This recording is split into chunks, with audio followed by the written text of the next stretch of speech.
lo voy a reconocer francamente, con profunda tristeza, eso que dice el defensor. Eso es cierto, definitivamente. Lo que pasa es que hay muchos que prefieren no decir esta realidad. Eso que dice el defensor, si sus defensores han tenido 30 veces esto, su servidor desde un sistema tradicional cientos de veces. Y eso todo el mundo lo sabe, y el fiscal lo sabe, y en su fiscalía lo saben. Y son políticas que ya tienen que abatirse, ¿sí? De hecho, está tan descuidada esa tesitura que siguen utilizando, que por ejemplo ya hasta el mundo de la ciencia ya se dio cuenta que eso es imposible. Que dos personas, respecto de un mismo hecho, aprecien lo mismo. Es que dos personas pueden apreciar un mismo hecho, eso indefectiblemente, pero decirlo de la misma forma no es posible. De hecho, ¿por qué le dije ciencia? Porque hay hasta estudio científico, ¿sí?, que demuestra que ni siquiera dos ordenadores a quienes se emitió una realidad visual por medio de fotones pudieron interpretar la realidad de la misma forma, menos aún dos seres humanos, con la misma sintáctica, semántica, orden de ideas, con los mismos factores, con el mismo tiempo, la dirección la dicen de forma igual. No necesito que me lo digan. Señor defensor, esto es muy común, esto sí puede basarse ya en máximas de la experiencia. Por eso digo, todo mundo lo sabe ya. Más allá de lo inverosímil que sobrevenga el hecho de que, pues, en casi todos esos asuntos tiene que ser una bolsa transparente. ¿Para qué? Para que entonces ya hablemos de objetividad del policía, pues porque se ve una hierba verde seca. Y ya ahí entonces pueden basarse en que el policía no está deteniendo en base a su experiencia, ¿sí?, ni en base a su apreciación subjetiva. No, ya es información objetiva, ¿sí?, porque es hierba verde seca y de acuerdo a su experiencia, pues esto puede ser marihuana. Entonces ya sí consolidan esos controles preventivos o niveles de contactos de que habla su defensor. Son muchas las razones por las cuales no pueden dos personas decir los hechos de la misma forma. Es un problema muy natural. La mente es profundamente errática, ¿sí? Hay algo que se llama psicología del testimonio, que a lo largo de una producción de criterios hace muchísimo tiempo ya demostró que eso no es posible, ¿sí? Eso lo deberían de saber en la agencia del Ministerio Público, en narcomenudeo. Ellos tienen un concepto de que si tengo dos aserciones, dos entrevistas idénticas, pues se corroboran, entonces adquieren mayor convicción, generan mayor convicción en el juez, son más fiables, ¿sí? Y se tienen que tomar en cuenta, pues dicen lo mismo, ¿no? Y el argumento normalmente es que, pues, ¿cómo no van a decir lo mismo si vieron el mismo hecho? Sí, vieron el mismo hecho, pero la realidad objetiva ya está en tela de juicio, no se puede percibir de la misma forma. ¿Por qué? Porque cada quien tiene creencias distintas, tiene prejuicios distintos. A cada quien le llaman la atención factores diferentes. Quizás uno se enfoque más en la bolsa, quizás uno en que no huya. Tienen posiciones distintas, tienen educación diferente, ¿sí? El impacto de un hecho no puede dimensionarse a nivel interior en cada uno de ellos de la misma forma. Y eso lo asevero. Y lo asevero porque ya existe hasta ciencia. Esto fue permitido en un sistema tradicional, por desgracia, con producción de criterios de la autoridad federal, en cuya oportunidad los magistrados decían, no, es que sí puede ser, porque ese estilo de quien está tomando la declaración, del secretario oficial que la toma o del Ministerio Público.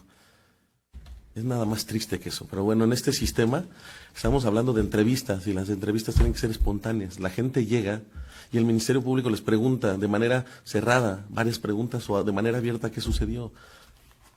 Es imposible que un policía llegue, diga las cosas y las narre tal cual están ahí. Llegue el otro y diga exactamente lo mismo, solo con la diferencia de que pues uno es Francisco Javier y el otro Juan Andrés, y que quizás uno iba manejando y el otro no. No necesito que me lo digan, eso es muy común. Y no obstante que ya en la actualidad incluso se intente cambiar algunos particulares de las declaraciones, sigue siendo el mismo referente. De lo que no se dan cuenta en las fiscalías es que lo que genera convicción es que tengan diferencias las manifestaciones, y no por ello se les puede restar credibilidad. Hay que saber de psicología del testimonio y enfáticamente podemos decir que eso no puede ser así como lo sustenta el fiscal. Ahora, si ya entramos a razones de credibilidad, pues sí es cierto, siempre son 3 metros, es una patrulla balizada. parece que prácticamente le está usted diciendo a una patrulla de aquí a la pared, mire, tengo marihuana, ¿no?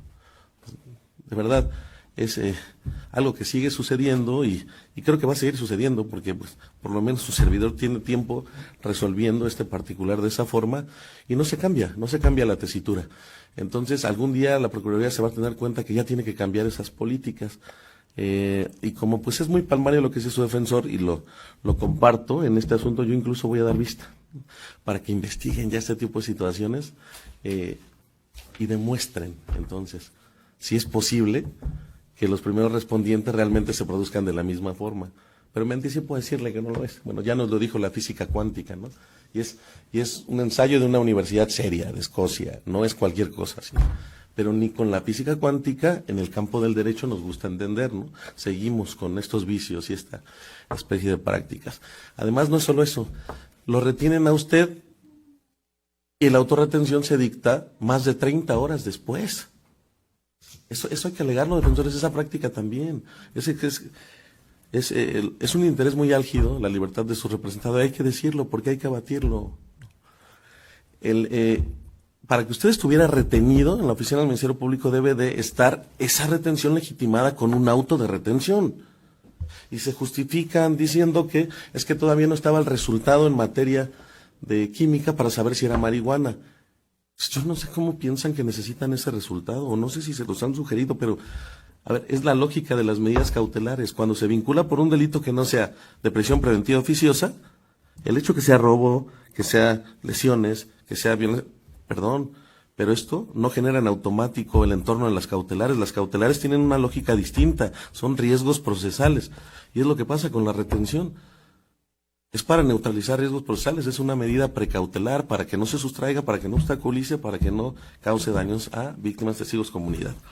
Entonces, si ese 140 indica que es una facultad de la Fiscalía, es decir, que podrá, no existe una sola facultad discrecional en el sistema mexicano que no tenga que cumplir con el imperativo constitucional de ser debidamente fundado y motivado la causa del procedimiento, razón de más cuando se está causando un acto de molestia como es la privación de la libertad. Entonces, que tienen que cambiar esto. Y también con profunda tristeza le digo que no todos los órganos jurisdiccionales piensan igual, que esto se puede atacar en esta instancia. Piensan que hasta juicio. Es increíble que se tenga que mantener una realidad insostenible durante meses. Cuando a leguas esto se puede abatir desde un principio. Entonces, la idea de las personas que estamos de este lado es tutelar derechos fundamentales, cumplir la Constitución, hacer que se cumpla, pero también de las personas que están ahí, del fiscal también. El fiscal tiene la obligación de averiguar no la culpabilidad y el delito, de averiguar la realidad. Datos de cargo, datos de descargo, pero realmente hay una tendencia hacia la incriminación que precisamente estos vicios los producen en las mismas fiscalías. Entonces así, ese ideal con el que se creó el Ministerio Público como representante social, pues está muy desvirtuado. Si a una persona que le pone a disposición, el fiscal tendría que investigar también su posible inocencia. Y si es inocente, fervientemente tendría que obtener información y protegerlo. Así dice la Constitución. Proteger al inocente. Sí, y el inocente es a quien se le quiere incriminar mal. Entonces, pues va a ser difícil esto mientras los vicios se sigan produciendo en ese entorno ministerial que es el que tiene la máxima obligación de proteger los derechos de la sociedad. Dice que qué difícil problema. Eso, licenciado no fue el investigador, estoy seguro de ello, ¿es así? Así es, bien. Que se va a investigar al investigador y también se va a investigar a los policías y que definan entonces a dónde está el problema, quién lo está haciendo, si son los policías los que llegan a querer variar o a querer poner sus declaraciones, o si es en la fiscalía que hacen esta especie de actos, ¿sí? Y eso para mí es enfáticamente fabricación, y ahí puede haber delito. Entonces, lo tendrán que definir ellos, pero voy a estar pendiente de esa investigación.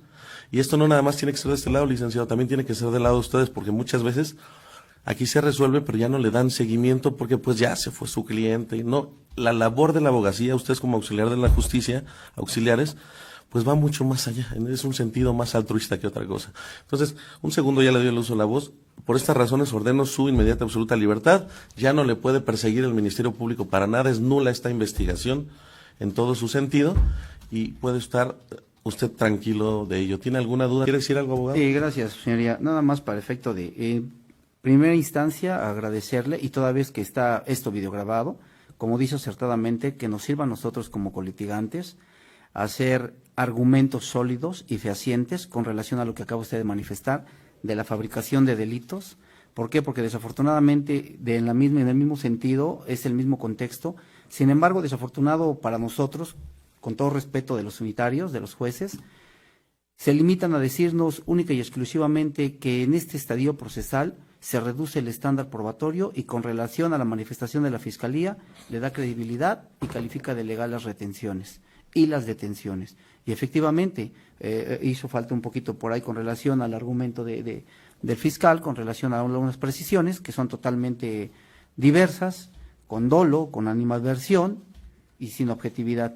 Sin embargo, aludiendo a lo que dice mi compañero, pues se le agradece, su señoría, toda vez que usted tuvo la lucidez y me atrevo a decirlo, ¿verdad? Hasta el valor de decirlo como tal.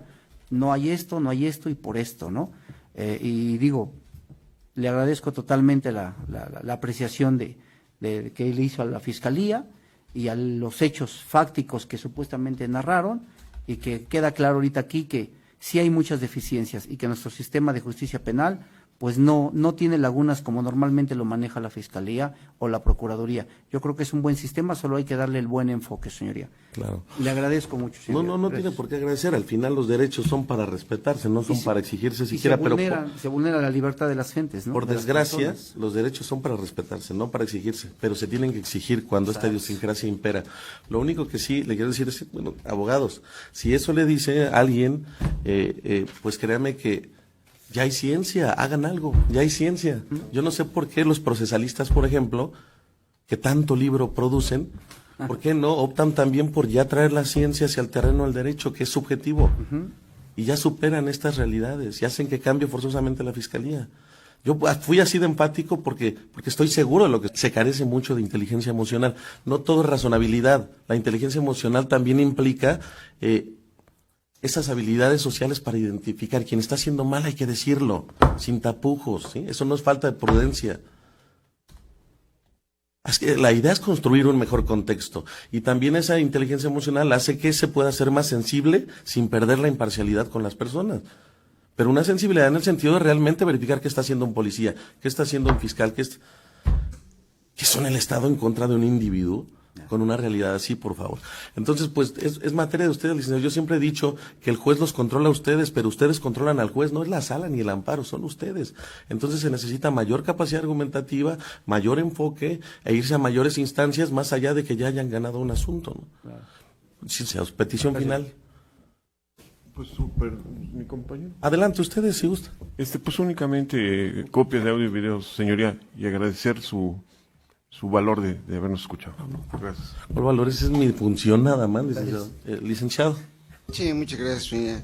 Únicamente para el registro y constancia, señoría, debo su conocimiento que así que en último momento me asignaron. No, yo lo sé, por eso de usted ni siquiera tomé alguna decisión. No, exacto. Mire. No participé en la investigación y Perdón por decir esto, pero mire, yo tuve la oportunidad de decirle incluso en algún contexto ahí docentes a propios fiscales que ellos no son los que van. Yo sé que ustedes tienen una dificultad, pues su trabajo, ¿no? Sí. Pero los que no dan la cara son los que la tendrían que dar, porque ellos son los que forzan a las personas a ir a las audiencias, a sabiendas de que ya muchas veces llevan el contexto perdido. Así es. ¿No? Entonces, por eso el mensaje no es para usted, es para ellos. Sí.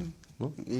De verdad, es increíble que su propia Procuraduría les genere este contexto, pero bueno, autorizo las copias para los efectos legales conducentes. Mis mejores deseos para usted, espero que no le vuelvan a hacer algo así, y pues se declara cerrada la audiencia. Pasen un excelente día, gracias. Gracias. Señor juez de control, final.